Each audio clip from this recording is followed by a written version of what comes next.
গাছেৰ নিচে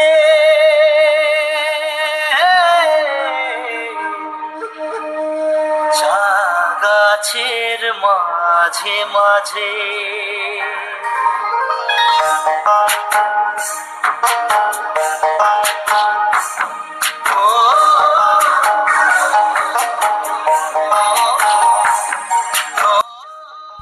hello guys welcome जनाइছোঁ আজি মোৰ অন্য এটা ভিডিঅ' লৈ আপোনালোকক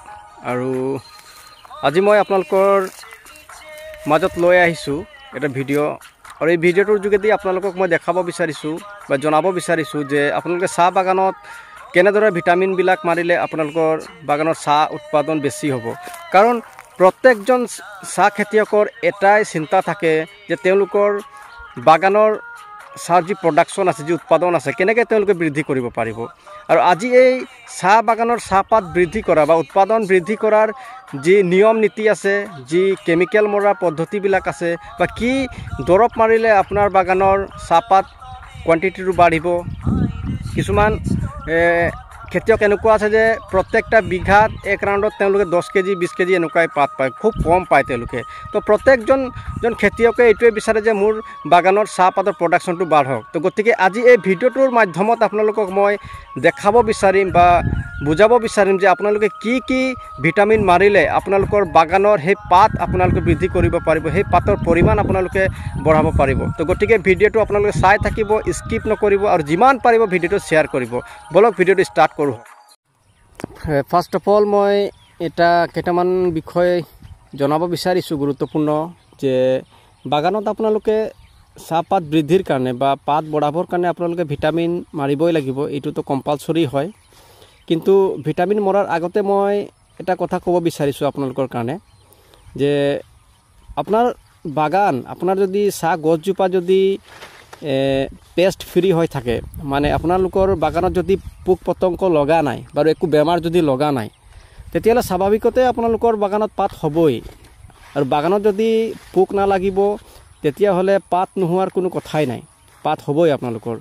হয় অলপ কম বেছি পৰিমাণে হ'ব পাৰে কিন্তু পাতটো হ'ব আৰু স্বাভাৱিকতে আমি চাহ বাগানত আমি ভিটামিনটোতো মাৰিবই লাগিব আৰু ভিটামিন মৰাৰ আগতে আপুনি এটা বস্তু লক্ষ্য কৰিব যে আপোনাৰ বাগানত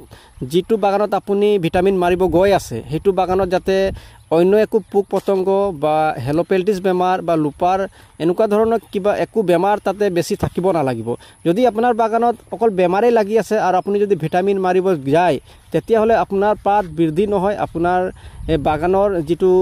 পাতৰ যিটো পাৰ্চেণ্টেজ আছে সেইটো আপোনাৰ কমি আহিব তো গতিকে আপুনি এইটো লক্ষ্য কৰিব যে ভিটামিন মৰাৰ আগত আপোনাৰ বাগানবিলাকত কিবা পোক পতংগ লাগি আছে নেকি এইটো আপুনি অলপ লক্ষ্য কৰিব যদিও লাগি আছে প্ৰথমতে আপুনি সেই পোক পতংগ সেই পোক পৰুৱা সেই বেমাৰবিলাক প্ৰথমতে আপুনি নাইকিয়া কৰি লওক কাৰণ আমি মানুহ হিচাপে যদি আমি চিন্তা কৰোঁ মানুহৰ শৰীৰতো যদি কিবা বেমাৰ এনেকুৱা লাগি থাকে তো মানুহৰ শৰীৰৰ যদি বেমাৰটো এনেকৈ লাগি থাকিব আৰু সি যদি কিবা ভিটামিন খাব তেতিয়াহ'লে সেইটো শৰীৰত কাম নিদিয়ে তো ছেম এজ ইট ইজ এনেকুৱাই হয় যে মানুহৰ শৰীৰ প্লাছ আৰু চাহ হয় তো ছেম নহয় কিন্তু আমি এক্টিভিটিবিলাক যদি চাওঁ তেনেকুৱাই আমি চাব লাগিব যে চাহ গছত যদি বেমাৰ লাগি থাকে আৰু আপুনি ভিটামিন ওপৰত মাৰি থাকে তেতিয়াহ'লে কাম নকৰিব তো গতিকে আপোনালোকে পেষ্ট ফ্ৰী কৰি লওক বাগানবিলাক তাৰপিছত আপোনালোকে ভিটামিনবিলাক স্প্ৰে কৰিব আৰু কোনটো বেমাৰত কি দৰৱ মাৰিব লাগিব এইটো বিষয়ে যদি কিবা জানিব লগা থাকে আপোনালোকে মোক ডিছক্ৰিপশ্যনত আপোনালোকে কমেণ্ট বক্সত আপোনালোকে কমেণ্ট কৰিব বা কল কৰি আপোনালোকে সুধিব পাৰিব তো বলক আজি ভিডিঅ'টো ষ্টাৰ্ট কৰোঁ যে প্ৰথমতে যদি চাব যে মই গোটেই 12 মাহ যিটো ভিটামিন আপুনি আপোনাৰ বাগানত ইউজ কৰিব পাৰিব বা ব্যৱহাৰ কৰিব পাৰিব সেইকেইটা ভিটামিনৰ নাম মই প্ৰথমতে কৈ দিছোঁ আপোনালোকক যে প্ৰথমতে আছে হেমিনো এচিড বুলি পেলাই এটা ভিটামিন আছে আপুনি হেমিনো এচিড ভিটামিনটো ইউজ কৰিব পাৰে আৰু এই হেমিনো এচিডৰ ড'জটো পৰিমাণটো মই কৈ দিছোঁ যে 200 লিটাৰ পানীত আপোনালোকে 300 গ্ৰাম আপোনালোকে দিব পাৰে আৰু তাৰপিছত আছে বায়'কেট এই বায়'কেট নামৰ ভিটামিনটো বৰ ভাল ভিটামিন হয় আৰু এই ভিটামিনটো আপোনালোকে 200 লিটাৰ পানীত আপোনালোকে 150 গ্ৰাম আপোনালোকে দিব পাৰে তাৰপিছত আছে ক্ৰপ বুষ্টাৰ বুলি এটা ভাল এটা ভিটামিন আছে এই ক্ৰপ বুষ্টাৰটো আপোনালোকে 200 লিটাৰ পানীত আপোনালোকে 500 গ্ৰাম আপোনালোকে এইটো দিব লাগিব আৰু তাৰপিছতে আছে আৰু এটা বৰণ এইটো বৰণ বহুতো কোম্পানীৰ বেলেগ নাম থাকিব পাৰে কিন্তু তাতে বৰণ যিটো যুক্ত থাকে সেই বৰণ যুক্ত ভিটামিনটোৱে আপোনালোকে ল'ব আৰু বৰণটো আপোনালোকে 200 লিটাৰ পানীত আপোনালোকে 100 কৈ মাৰিব আৰু তাৰপিছত আছে চুৰিয়ামিন বুলি এটা ভিটামিন আছে। এই চুৰিয়ামিন ভিটামিনটো ময়ো ইউজ কৰি আছোঁ এতিয়া মোৰ নিজৰ বাগানত, আৰু মই লাভান্বিত হৈছোঁ, পাত বাঢ়িছে মোৰ। আৰু এই চুৰিয়ামিনটো 200 লিটাৰ পানীত আপোনালোকে 200কে দিব। তাৰপিছত আৰু এটা আছে বিপুল বুলি এটা ভিটামিন আছে। এই বিপুলটো মাৰিলেও আপোনালোকে বাগানত পাত বঢ়াব পাৰিব। আৰু বিপুলটোৰ ড'জ হৈছে আপোনাৰ 200 লিটাৰ পানীত 200 ml। আৰু তাৰপিছত আৰু এটা আছে ব্ৰেণ্ড বুলি এটা দৰৱ আছে। আপোনালোকে দেখিব এটা ফুলৰ এটা মোহৰ থাকে, চাপ থাকে ওপৰত। এই ব্ৰেণ্ড কেমিকেলটো বহুত ভাল কেমিকেল হয়। এই ব্ৰেণ্ডটো আপোনালোকে ইউজ কৰিব পাৰে। আৰু ইয়াৰ